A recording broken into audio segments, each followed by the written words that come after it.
Hello, I'm Storm. And I'm Mike. And we are from Advanced Group. What are we talking about today, Storm? Today we are talking about these brackets that we sell on the website. Yep. And I believe they are used for street name signs. Yep. I can see that this one is possibly used for true signs. Yep. You can see there. Yep. So this is a two-way street name sign bracket. And this is for putting street name signs at 90 degrees from each other. So we've got an example here. And we've got a offcut of a signpost here. Yep. What size is this bracket? So this particular sign is larger than the smaller one. The smaller one's 150 mil. This is 200 mil tall. Now the bracket is called a 200 mil bracket, but it's a bit smaller because it needs to go on this sign, which is 200 mil tall. So this is actually about 180 mil tall. Now with the sign, you can see it's got a special profile. We call it the eye profile because it's got these thicker parts here, and it actually doesn't go immediately thinner. It sort of tapers to go thinner at these parts. So yeah, we'll discuss that later. Yep. Does the bracket come with 4 of these bolts? This particular bracket will come with 4 bolts. Yep. And can you get any other kind of bolts to go with it? Yep. So sometimes people like to steal these sorts of signs because it's their family name or something. So a couple of good solutions to stop them being stolen is 1, have them high in the air, maybe 3 meters in the air, and then 2, we do sell some anti-theft nuts that we can sell with the bolts. We'll put a picture up on the screen of this video, and the way that they work is basically it's got 2 parts to the nut. Once you tighten the nut all the way as tight as it can go on the bolt, then it can break the hex part off and just leave a conical part on, and that way no one can undo it easily with a ratchet or a shift or a spanner. Is 3 meters generally how high you should always have your sign? It's my preference. Yeah, so we've had problems in the past with people getting drunk and walking home at the middle of the night and hanging off them, jumping up and hanging off them, and bending them, or people stealing them.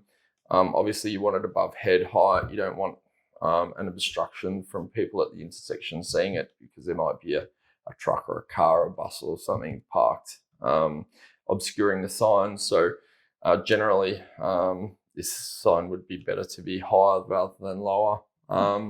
So 3 meters is a good height for me, for my preference. So it comes in 2 parts. And yeah. Do you want to show me how you put it on the pole? Yeah. So it's designed so that when you do put it on the pole, oops, this is a bit awkward, sorry. Okay, I'll just when you do put it on the pole, you can put your mount your sign in here, and then put the bolts and nuts in, and you do it as tight as it can possibly go. Now, because of the shape of the sign extrusion, it's a little bit thinner in the middle, and then it's a bit thicker at the top and the bottom.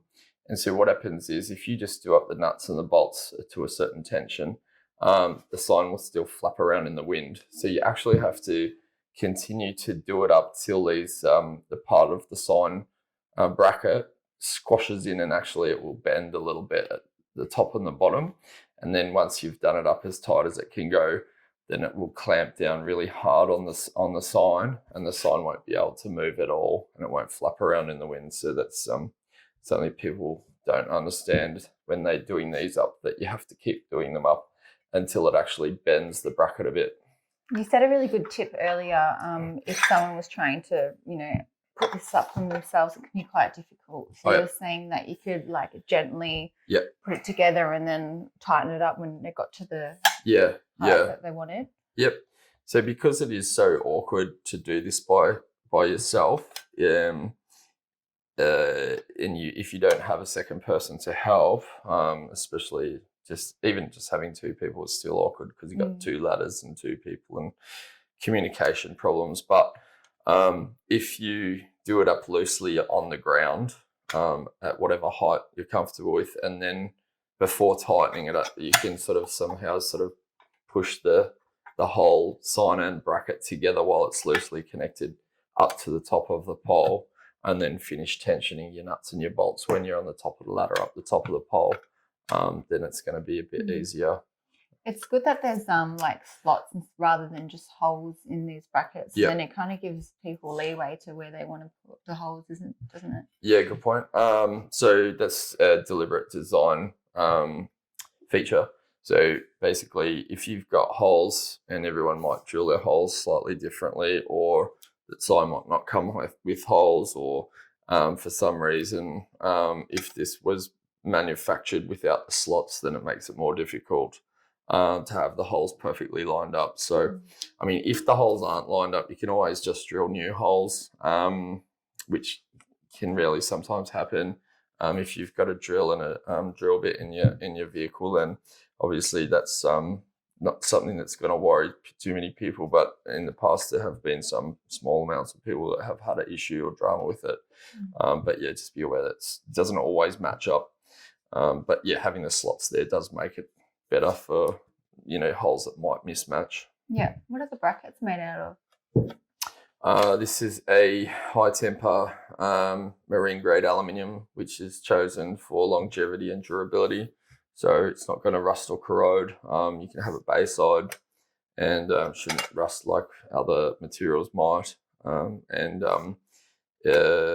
It's very strong. So if someone did happen to hang off the sign, or if you had an extreme weather event, it shouldn't definitely wouldn't break. Yeah. And can you change the color of it if they wanted to?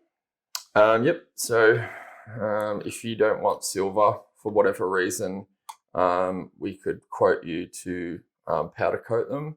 So we have done that in the past. Some people have, a very nice development area, and they don't just want silver industrial looking signs everywhere. So you can powder coat the sign, but then put obviously the reflective on it. You can powder coat the pole, the brackets, the post caps. You can powder coat the bolts. Depends on how far you want to go. That's definitely possible. We've definitely done it in the past. It's not very economical just to do one, but if you're wanting to do dozens, it becomes economical. Yeah. Do you find this bracket is used for, like, it has two signs going like this? Is that usually like corner streets?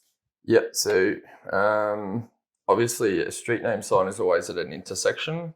And so wherever the intersection is depends on the person that's wanting to put the sign up, whether they want to say what both streets are. So, for example, on a thoroughfare, on a highway or something, you generally don't have the highway name one way and the street name the other way. But if it's a back street, then you possibly would want to say the two different street names. Yeah. Yep. Yeah. No, that's all the questions I have. Yeah. Anything else? Yeah, I guess just going back to the colours, we generally don't paint these sorts of things. It doesn't last, and it doesn't bond very well. So we'll generally powder coat rather than paint. It's a little bit more complicated when you powder coating galvanised, but if it's done well, it should last maybe 10 to 20 years in the elements. If it's not done right, it might only last 1 to 2 years. So just be careful, be aware that you can't just powder coat anything or paint anything without some special preparation, the right kinds of materials for the right type of products that you're powder coating. So that's probably about it. What else was there? I think we've discussed most of everything.